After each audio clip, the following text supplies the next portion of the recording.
Question number 1। संविधान में आरक्षण क्यों और किन के लिए किया गया है? उत्तर।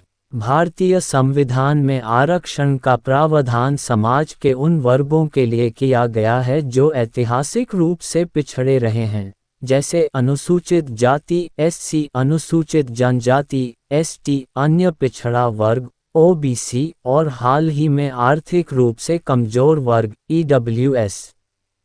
इसका मुख्य उद्देश्य समाज में समानता लाना और इन वर्गों को शिक्षा तथा सरकारी नौकरियों में पर्याप्त प्रतिनिधित्व देना है।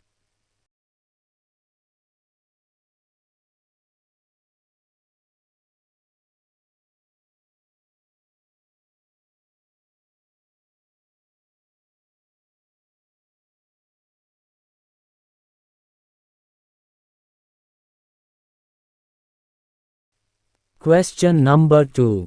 भारतीय नागरिक के किन्हीं 4 स्वतंत्रता के अधिकारों का उल्लेख करें? उत्तर। संविधान के अनुच्छेद 19 के तहत नागरिकों को कई स्वतंत्रताएं प्राप्त हैं, जिनमें से 4 मुख्य हैं।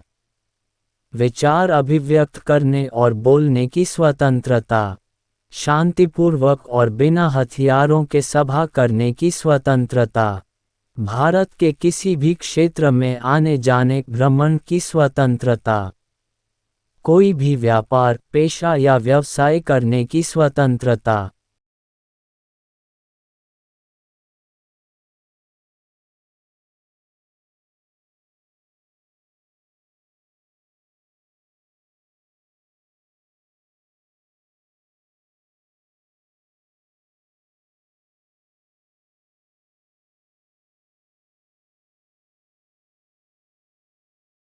Question number 3।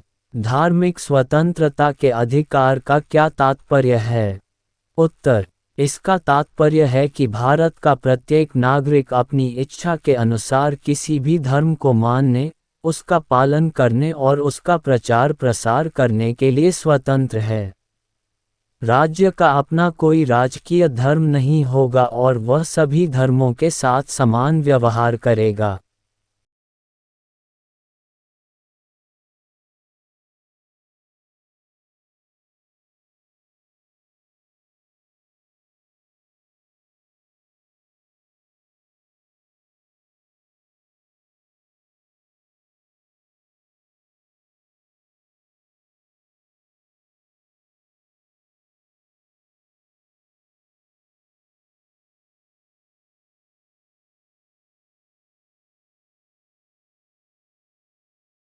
Question number 4।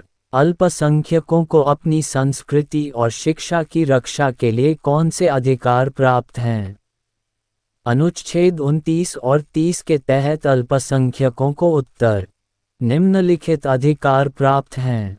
अपनी विशिष्ट भाषा, लिपि या संस्कृति को बनाए रखने का अधिकार, अपनी पसंद के शिक्षण संस्थान स्थापित करने और उनका प्रशासन करने का अधिकार।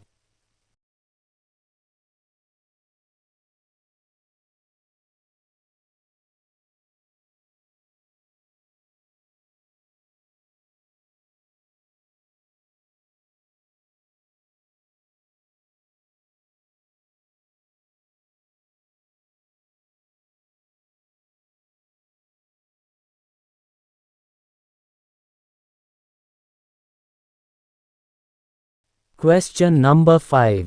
संविधान में वर्णित समता के अधिकार के मुख्य 4 बिंदुओं का उल्लेख करें?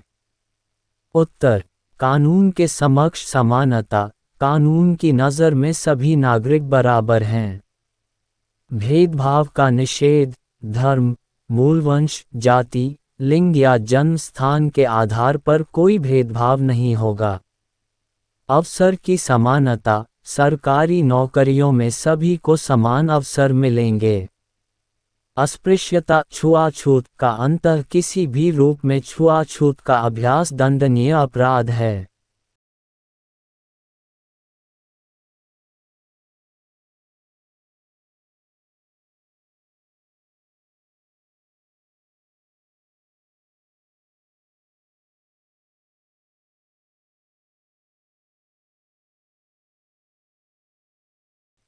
क्वेश्चन नंबर 6, मौलिक अधिकारों और मौलिक कर्तव्यों में तालमेल क्यों आवश्यक है? उत्तर, अधिकार और कर्तव्य एक ही सिक्के के दो पहलू हैं। यदि हमें कुछ अधिकार मिलते हैं तो समाज और राष्ट्र के प्रति हमारी कुछ जिम्मेदारियां भी बनती हैं। बिना कर्तव्यों के अधिकार निरंकुश हो सकते हैं और बिना अधिकारों के कर्तव्य बोझ। समाज में व्यवस्था बनाए रखने के लिए दोनों के बीच तालमेल जरूरी है।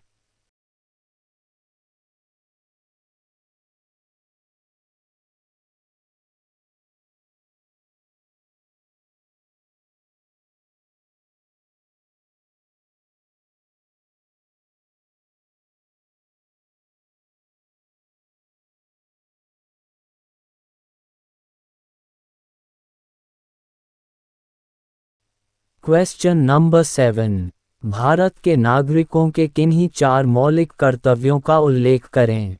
उत्तर, संविधान का पालन करना और उसके आदर्शों, संस्थाओं, राष्ट्रध्वज और राष्ट्रगान का सम्मान करना।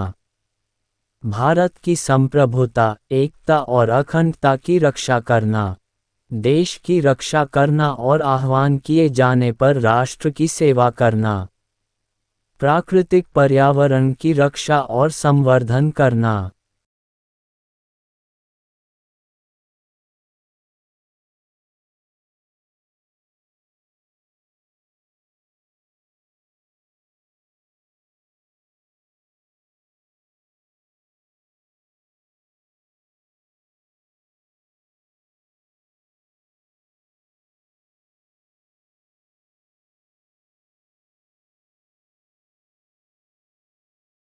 क्वेश्चन नंबर 8, संविधान में मौलिक अधिकारों की अनिवार्यता पर एक टिप्पणी लिखें। उत्तर, मौलिक अधिकार व्यक्ति के पूर्ण मानसिक, भौतिक और नैतिक विकास के लिए अनिवार्य हैं। ये अधिकार नागरिकों को राज्य की निरंकुश शक्ति से बचाते हैं और उन्हें गरिमापूर्ण जीवन जीने की गारंटी देते हैं। इनके बिना लोकतंत्र की कल्पना करना संभव नहीं है क्योंकि ये हर नागरिक को सुरक्षा और न्याय सुनिश्चित कराते हैं।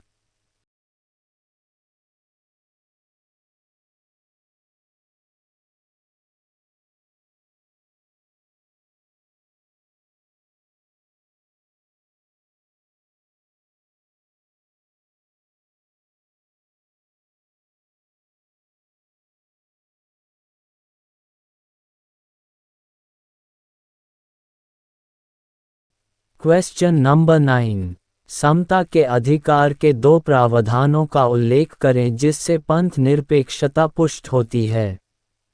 उत्तर, राज्य द्वारा धर्म के आधार पर किसी भी नागरिक के साथ भेदभाव न करना अनुच्छेद 15।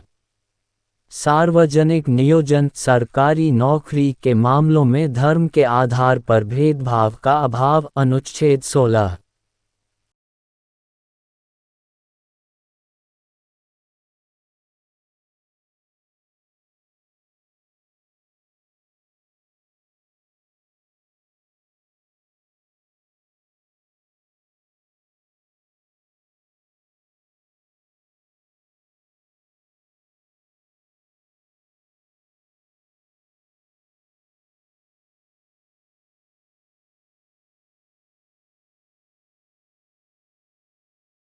क्वेश्चन नंबर 10, अल्पसंख्यकों को दी गई शिक्षा और संस्कृति के अधिकार से पंथ निरपेक्षता कैसे सुदृढ़ होती है?